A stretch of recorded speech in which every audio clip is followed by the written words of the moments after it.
All right. So let's introduce yourself first and kind of go from there. Yes. Now, are we taping? Yes, go ahead. Is that video on? This video. Oh, all right. So, Yeah. my name is Thomas M. Edwards II. The M stands for Morgan, and so I work professionally under the name Tommy Morgan. This has given me a rather unusual look at life, because for 60 years I have been a professional musician, and for almost all that time I worked under the name Tommy Morgan, signed contracts under that name, am known only by that name. And yet, when we get into the other facets of my life, it's under Tom Edwards. So it gives me a dualism in life that most people don't have. Right. It also separates the ego associated with performance, recording, and I work with Barbra Streisand and Neil Diamond and all these people, and yet there's not an ego thing that's associated with me because I work under the name Tommy Morgan. Now, if we're talking martial arts, I have been known as the old man, the klutz. My son learned everything much faster than I did, but I finally arrived at the end and knew how to do it and how to teach it, because I had problems with almost everything, probably. And so I've been also known as Master Edwards, which is another aspect of my life. So suddenly you are a performer, and I had solos on the Academy Awards 2000 for Bacharach and all this, and that's great for your ego, but when you're really a different person under the name Edwards. Right. Our direction on this is, and you can edit where you want, which direction do you want? Martial arts. Martial arts. Yeah. So you were saying you were 46? I was 46, right. and that's why it's funny, and you probably want to leave that in only because I have been several things in my life. And so that's why I say, what's our focus? Oh, it's martial arts. Well, that's a part of my life that began at 46. And I started training, had an awkward situation one time, and I thought, I felt uncomfortable. My father had been a boxer, and I had gloves on since I was 4 years old, and I could box and that sort of thing, but I felt that I wanted to be able to walk away from things, but without slinking away and just treating it as a situation. And you walk away and you have neither fear nor excitement or any of the ego trappings. So I started studying karate. A friend of mine had studied under Steve Sexton, and he said, yes, he's a red belt and he's a musician. And so he said, oh, try this. So that's how I came to the Hapkido studio and to Steve Sexton. Turns out it was a very fortuitous move, because I think Steve was one of the fine instructors. I've had 2 instructors and a lot of clinics, and with Steve Sexton, and then of course Fariborz. And I taught for Fariborz for 10 years, and he and Yes, I sir. became, I would have to say, good friends. Yes, sir.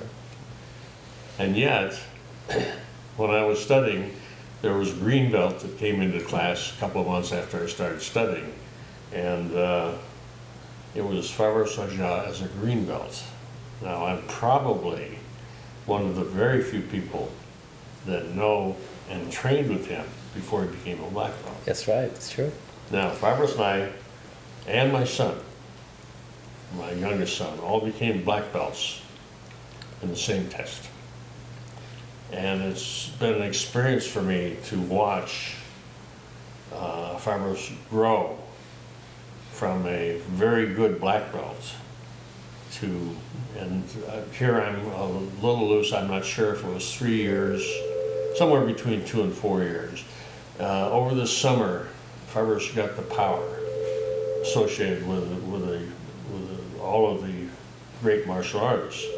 He suddenly hit harder and was stronger in the space of 3 months. I'm not sure which month that was, But at the end of the time, when he was training and studying this, he actually became a very powerful martial artist. And I saw him get the strength. And it wasn't at the black belt test where we all put on the black belts and say, gosh, I'm a black belt.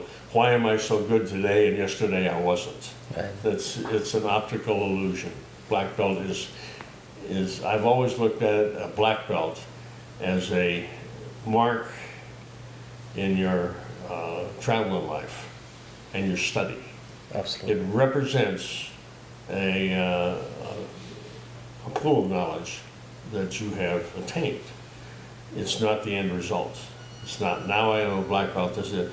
I found out that that's when you started to study and really started to learn. That happened to me, and certainly happened to Fariborz. Yeah.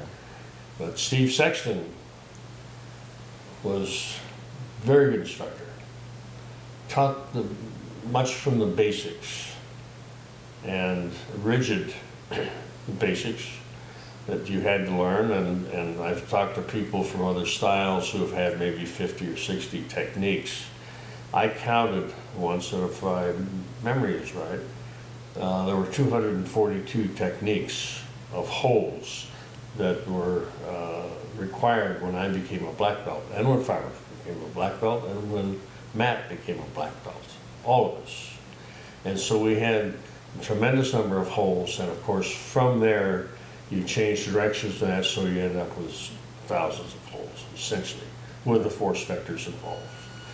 And, but the basic knowledge, Steve was very good with basics and with holds and kicks and holds. He used to talk about Master Lee teaching kicks and holds and kicks, and then Steve would, in his way, ask the class sometimes, what do you want to do tonight? And usually, martial arts teachers don't ask the students what they want to do. I don't think I ever did, because I rather looked at it as what they needed. And I know Fariborz is much the same, and to see weakness and to fill in the gaps of knowledge. But Steve would on occasion, but it wasn't like, well, we're going to have free play. It was like, well, do you want to do holds or do you want to do kicks? Right. And you remember that. Yes, sir. And but Steve was very, very good. Fine techniques, excellent martial artist. Very soft-spoken, very dangerous man. And I'm very happy and delighted that I had the chance to study under Steve. I received my first and second degree black belts under Steve. And then as I was going for third, and Fariborz ended up as the head of the studio, I studied under Fariborz, as well as he asked me to teach, and so I taught basics. Yes, sir. Basic students. I would teach intermediate, and then I ended up teaching, I don't know, 2 or 3 classes a night sometimes, once a week basically, and I trained the other nights. And I taught for him, and he has an approach to martial arts, and you find that virtually all masters will really put their stamp on the style. They will do things that are right for them, and yet the core of the style remains. The core remains, but some of the periphery changes, and that's to be expected. And that is the essence of growth in society. We no longer walk barefooted 50 miles, and so we can kick barefooted and not hurt our feet. We wear shoes so you can actually break your foot very easily if you kick with the wrong part of it and the wrong way.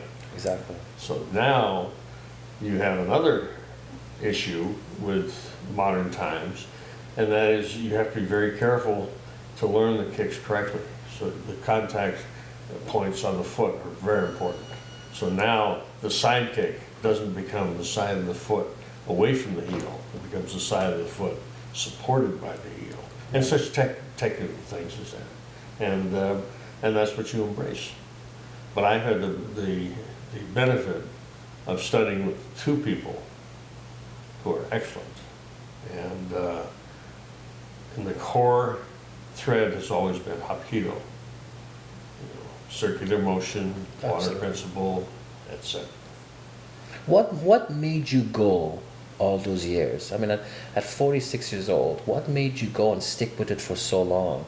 And I know you mentioned that before, that every few years, every decade, you had something. Yes. So flying, I know you're a great. I started in my 30s. Right. And I flew gliders, and I flew for 44 years, and flew national contests, and I reached one of the goals that I wanted to. I've retired from flying the last 2 years. I wasn't able to devote as much time as I wanted. And so to stay sharp, you have to stay sharp in that area. But I have over 2,000 hours in gliders. Wow. And a full career in gliders and fun and all that. Wow. At 46, I started martial arts, and it attracted me. The discipline. As a musician, you have a built-in discipline. As a martial artist, the discipline is the gaining knowledge, and suddenly you can become better. And if you have good instructors, they will allow you to become better, and not beat down creativity. They'll enhance and support it. Right. And if you have certain strengths, which I feel I have certain strengths in karate. Now, I'm not as flexible as others because I started so late, but I have other things where I made up for it. Right. In knowledge of holes and pressure points. And suddenly I approached it from a cerebral standpoint of the pressure points. And an advantage I had, and Fariborz and I talked about, people was Marina Zappi. And my training partner for 9 years, basically, was a woman, very fine black belt, 3rd degree, and highest ranking woman I've understood in Hapkido.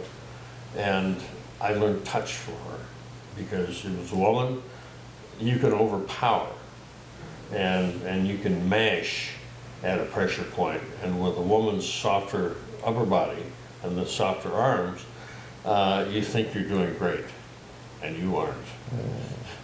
Then you go over and you take the 6'5", 250-pound student and go to do the same thing, and you suddenly find out they don't work.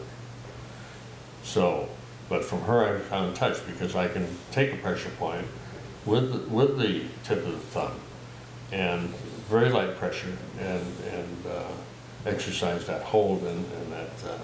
Well, they used to call me Dr. Pain. And instead of mashing somewhere all around the pressure point, and it works with women, but it won't with a man who has the musculature that guards that, and you've got to get through the muscles.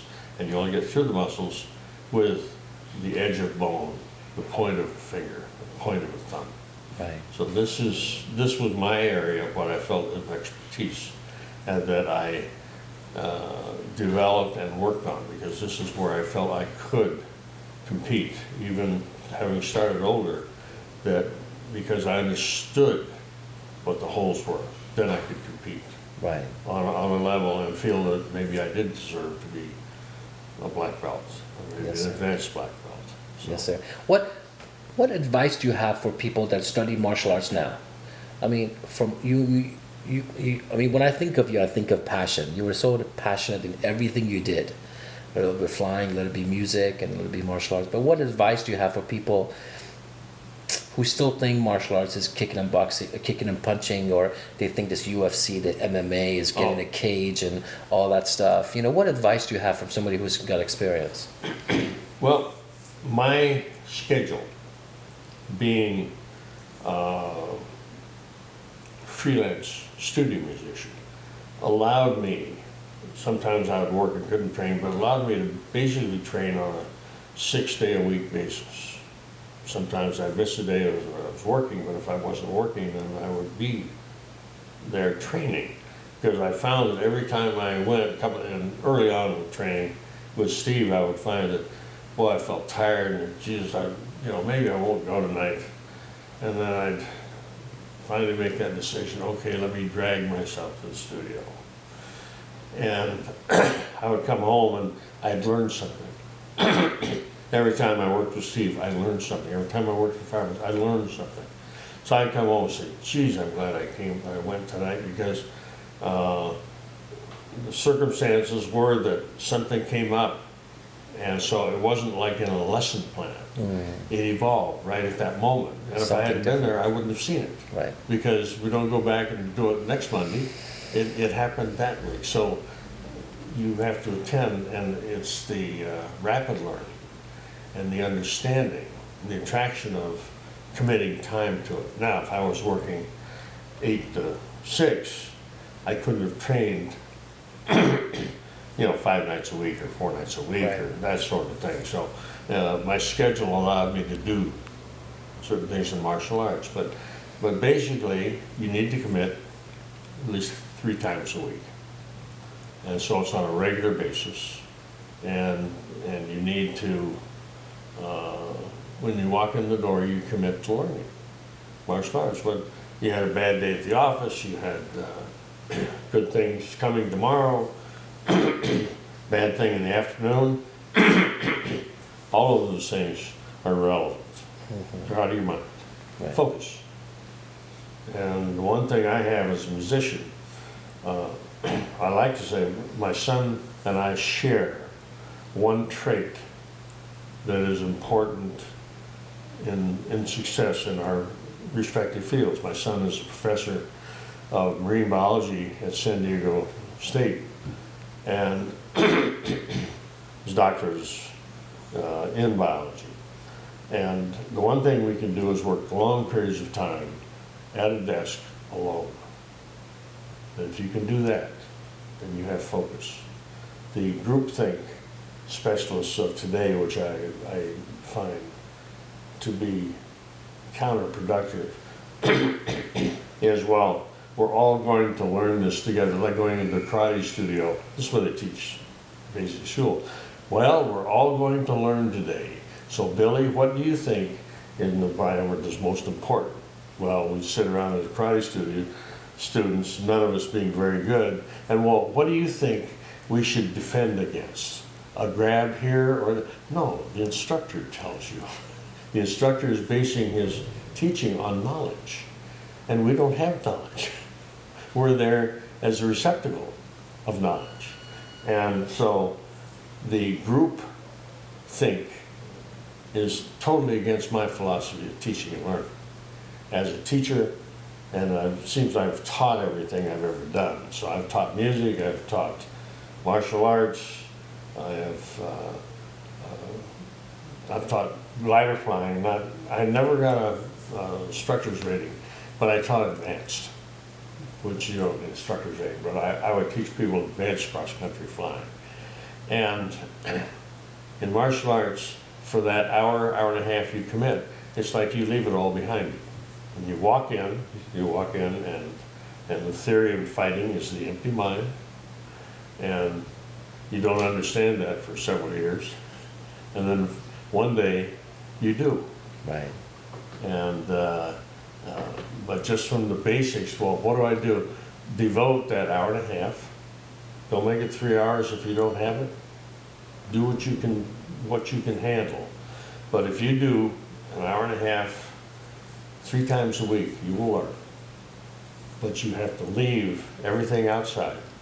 Walk in with an empty mind. I know nothing. Let the instructor show me something tonight that I will embrace. Right. And improve on. That's great. That's great.